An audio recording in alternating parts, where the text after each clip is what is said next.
huge. Harden, huge in this game, 30 points, 8 rebounds, 6 assists. Reason why they went out and got James Harden, for his experience, to put the ball in his hands in late game situations. Donovan Mitchell, cold early, 21 points in the end. Again, he had 7 of his 21 in overtime, finished 1 of 8 from 3, but that 3 was massive there in overtime. Max Strus off the bench, 20 points, 8 rebounds. Cade Cunningham had a heck of a game, 39 points, 7 rebounds. Dennis Jenkins, 19. He was awesome. But the Cavaliers finally win one on the road this postseason, 117-113, to take a 3-2 lead. Get some instant analysis. Welcome in 16-year NBA veteran and former first-round pick, the great baby Al Harrington, and CBS Sports HQ NBA analyst John Gonzalez. Al, look, you called it. You said the Cavaliers were going to find a way to win this game, and that they did in overtime. What's your reaction to how they pulled it out? Hey, welcome James Harden.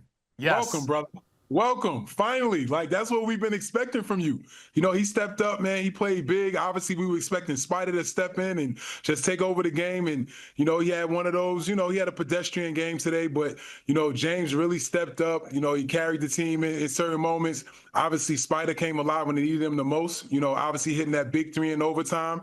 And then what did Detroit do? Turn the ball over, and it was a 5-point play. And I think they scored 5 points in 3 seconds. So, at the end of the day, I just feel like, the Cavs really responded. Max Strus coming off the bench, playing huge. 19 points, 8 rebounds. He played, great on both sides of the ball. So it was just a good contribution from, a little bit of everybody today. And, they finally got that road win.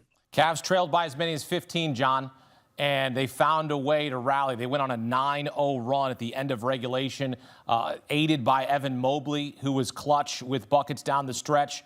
What's your standout performance, your standout takeaway, and your headline from this game for the Cavaliers as they finally get a road win? Well, my standout performers are you two, because before the game, you two said that the Cavs were finally going to get a road win. And I said, you're crazy, because they had 5 road games before this and they lost all of them and their scoring average dipped. But you guys believed. And you know what? So did the Cavaliers. First, as Al called out, credit to James Harden, right? He was money tonight. He has been, let's call him spotty in his playoff career. Sometimes you get good James Harden. Sometimes you get bad James Harden. He was spectacular tonight, as was Evan Mobley. And both of those guys were needed, because tonight, Donovan Mitchell, he was shaky offensively, right? Wasn't very efficient. Took 8 threes, he only made 1, didn't come till overtime. But the real thing was the resilience here, because the Pistons were up 9 with 2.5 minutes left in the fourth quarter, and the Cavs just kept coming, just kept chipping away. And even though the Cavs had more turnovers and that led to more points for the Pistons, what happened in overtime? Unfortunate turnover by Cade Cunningham. Max Strus picks him, gives it off to Donovan Mitchell. He gets an easy bucket. And then all those critical plays in overtime, they just kept stacking really good plays. And credit to the Cavaliers. They finally get a road win, and it couldn't have come at a bigger or more important time. Yeah, Cleveland outscored Detroit 23-10 in the final 3 minutes of the fourth quarter in overtime. And Al, they got to overtime thanks in part to maybe a no call. I want to take you back to end of regulation. Donovan Mitchell, the ball gets stripped by Asar Thompson, and then Jared Allen appears to trip Thompson there. And if they call that a foul, we're talking about free throws for Detroit. We're talking about potentially a different outcome here. What did you see? One, I saw a foul, just like everybody else. As they say, Stevie Wonder could have seen that. He forgot foul right there. I'm surprised by Tony Brothers, because, obviously he's a really good referee. And, for a game of this magnitude, to miss that call is crazy. But I guess it's just a little bit of bad luck down there in Detroit, because if you think about it, last year when they played against the Knicks, Josh Hart had a foul on the other side of the court, in the corner, and they didn't call it. And that was the difference between them winning and losing the game, and possibly this series. Yeah, there's no doubt about it. Asar Thompson played incredible defense in this game, especially on Donovan Mitchell. There's a reason why Donovan Mitchell had a really inefficient night tonight and really needed James Harden and Evan Mobley and Jared Allen and Max Strus to pick him up. That's a clean strip. And then they're going the other way, and all of a sudden he gets bowled over. That should be a foul call. And they didn't look at it. They didn't look at the time. I thought at the very least that they'd look to see whether or not there was any time left on the clock. They didn't do that either. And if you're the Pistons, you're probably in your feelings about that, right? Because you're thinking, okay, that should be Asar Thompson on the line with a chance to win the game rather than sending it to overtime. And instead it goes to overtime and the Cavaliers pull away. Although we should also say, despite the fact that they booted that call, the Pistons went cold at the end of the fourth quarter. As I mentioned, you're up 9 with 2.5 left. You got to salt that away. You're at home. The Cavs haven't won one on the road. That should be your game. You're going to be kicking yourself. Yes, you're going to be angry that they booted that call, but you also should be angry at yourself for giving them the opportunity to steal that game on your floor. You're absolutely right. And for Cleveland, it's largest comeback win in the final 3 minutes of the fourth quarter in the playoffs. As they come back to win this game. We always talk about how just want to go steal one on the road. Perhaps they really put the steal there and steal one on the road. I mean, John, that's a steal right there. I mean, you literally stole the victory by no foul call, and I'm sure that there's going to be some controversy out of Detroit on that one. They're going to be disappointed in that call and the non-call. And also, as you mentioned there, they went cold. Who disappointed you down the stretch here, John? Because Cade Cunningham needed some help, and he got some help from Tobias Harris and Dennis Jenkins, but needed some other role players to step up. Yeah, and this is where I'm looking at Jalen Duren, right? Because Cade Cunningham was phenomenal tonight. Now, he had some turnovers. He had a big one in the fourth quarter, but that's because the usage rate for him is through the roof. They ask him to do so much.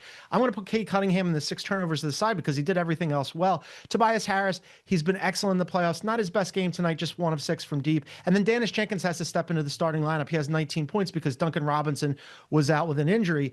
So I'm looking at Jalen Duren, who did not play in the fourth quarter and overtime. Instead, J.B. Bickerstaff went to Paul Reed, and this has been a problem all playoffs long for the Pistons, that Jalen Duren has not looked like the guy who really made a leap during the regular season. During the regular season, averaged over 19 points and 10 rebounds per game. During the playoffs, that scoring average has taken a nosedive. The rebounds have fallen. His field goal percentage have fallen off. Here's how you know that he wasn't good tonight. And I'm not a fan of single game plus minus. I think it's a stat that's sometimes overused. But in 25 minutes, he was a minus 16. And if you don't believe the numbers, believe J.B. Bickerstaff going, can't play him. Can't play him in fourth quarter. Can't play him in overtime. Got to go to my third center. Got to go to Paul Reed. This is a guy in Jalen Duren who's going to go into this offseason looking for major money. And by what he did in the regular season, he should get paid. By what he's doing in the playoffs, now all of a sudden, if I'm Detroit, I'm thinking twice, because if J.B. Bickerstaff can't put him out there in a critical game 5 on your own floor, something's wrong. All right, so now the series heads back to Cleveland, Al, where my Cavaliers are a perfect 6-0. Do we think they go 7-0 and make a date with the Knicks, or are we going 7 here? I think they have a good opportunity to close it out at home. Like, obviously, we know that, Detroit, they had their back against the wall, in the last series, and you saw how they responded. So we know that they have it in them. But, I think that Cleveland they play really good at home. They're a totally different team, and I think that they should be able to close out Detroit and get prepared for the Knicks. I'm not going to go against you two. I mean, you guys called this one. It was like pulling a rabbit out of a hat. You're two magicians over there. I didn't believe in the Cavs on the road at all. And a lot of things had to conspire against the Pistons for that to happen. But as Hakeem mentioned, the Cavs have been unbeatable literally at home during this postseason. So, yeah, I mean, the Pistons, second year in a row, the Pistons are going to go, man, what went wrong? How did we not get to the next round? How did they not end up getting to the Eastern Conference Finals this year to face off against the Knicks, who, by the way, the Pistons destroyed the Knicks this season, beat them all 3 times, and were plus 84 against them. They're licking their chops trying to get to the Knicks. And if they don't, it's going to be because they lost game 5, and they're going to have all kinds of time during the summer to look back and think, oh man, what could have been? Cavaliers finally win one on the road, a pivotal game 5 win in Detroit. Game 6 Friday night back in Believe land, where baby Al Harrington and myself believe in the Cavaliers. John's on board now. Men, thank you. Appreciate the perspective here on CBS Sports HQ. Thanks. Great stuff as always, talking ball with them. And, Cavaliers going to need multi-game series comebacks here. Looking for one here. Came back against the Raptors. Now a chance to come back here against the Detroit Pistons. It was tied 2-2. Now they're up 3 games to